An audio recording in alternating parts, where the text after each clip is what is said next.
humanitarian nation. But the legacy of the Obama-Clinton interventions will be weakness, confusion, and disarray. A mess. We've made the Middle East more unstable and chaotic than ever before. We left Christians subject to intense persecution and even genocide. We have done nothing to help the Christians, nothing. And we should always be ashamed for that lack of action. Our actions in Iraq, Libya, and Syria have helped unleash ISIS. And we're in a war against radical Islam, but President Obama won't even name the enemy. And unless you name the enemy, you will never, ever solve the problem. Christianity is under siege. Every year, it gets weaker and weaker and weaker. And I had a meeting with various ministers and pastors about 2 months ago, and I'm pretty good at figuring things out. And I sat with them, and some of them said, "We love you. We want to endorse you so badly, but we're afraid we're going to lose, if we do that, our tax-exempt status." And I said, "What's this all about?" That takes you, and it makes you less powerful than a man or woman walking up and down the street. You actually have less power. And yet, if you look at it, I was talking to some, we probably have 250 million, maybe even more, in terms of people. So we have more Christians, think of this, than we have men or women in our country.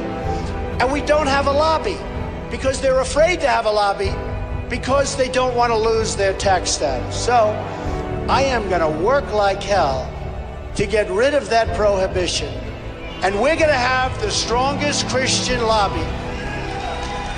And it's going to happen. And it's going to happen. This took place during the presidency of Lyndon Johnson, and it has had a terrible, chilling effect. When I said that there has to be a temporary ban on certain people coming into this country, we have no choice. There's something wrong. There's something really wrong. And when I said Muslim, I was met with furor. If I would have said Christian, people would have said, "Oh, we can't do anything about it." That's going to end, folks. We're going to say Merry Christmas now on Christmas.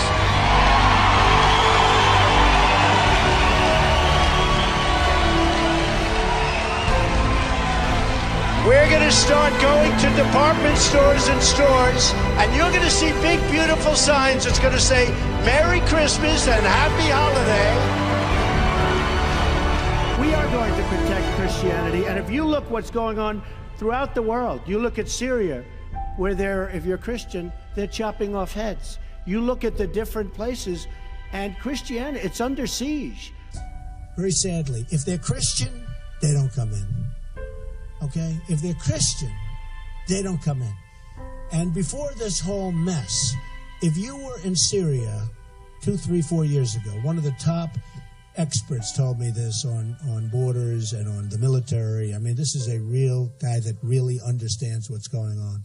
He said, "You know, Mr. Trump," first time I heard it, he said, "if you're from Syria and if you're Muslim, it's very easy to come into the United States. One of the easier places. But if you're from Syria and if you're Christian, it's almost impossible to come into the United States. One of the hardest things to do. I never forgot it. That was 3 years ago, he told me, 3.5 years ago. I never forgot what he said. Because Christianity is under siege, folks. Whether you want to hear it or not, it's under siege. And we've got to reverse it.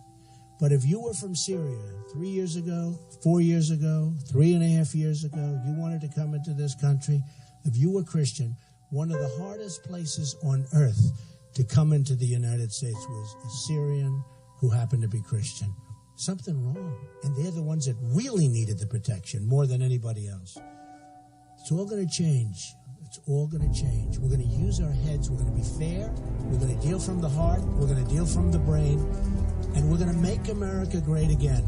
Christianity is being chipped away at in this country. In this country. It's being chipped away at. And I'm not going to let it happen. You know, I was with...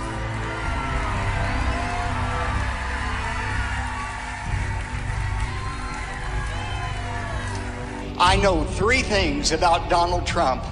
Number 1, he sincerely loves this country. You know, he has 10 billion reasons he doesn't have to do this, but he does it because he wants to make America great again. The second thing I know about Donald Trump is that he is truly pro-life. I have talked to him in Trump Towers. He believes in protecting the unborn. That is an issue we as Christians care about. And I'll tell you what, some of you who say, well, I don't know if his pro-life conversion was real, let me tell you something.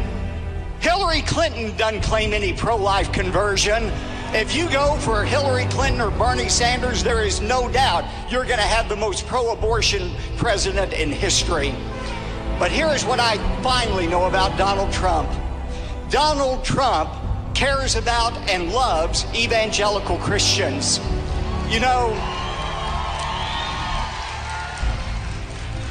one time when Ronald Reagan was running for president of the United States, the first time he met with a group of evangelical leaders and he said, although you can't endorse me, I want you to know I endorse you.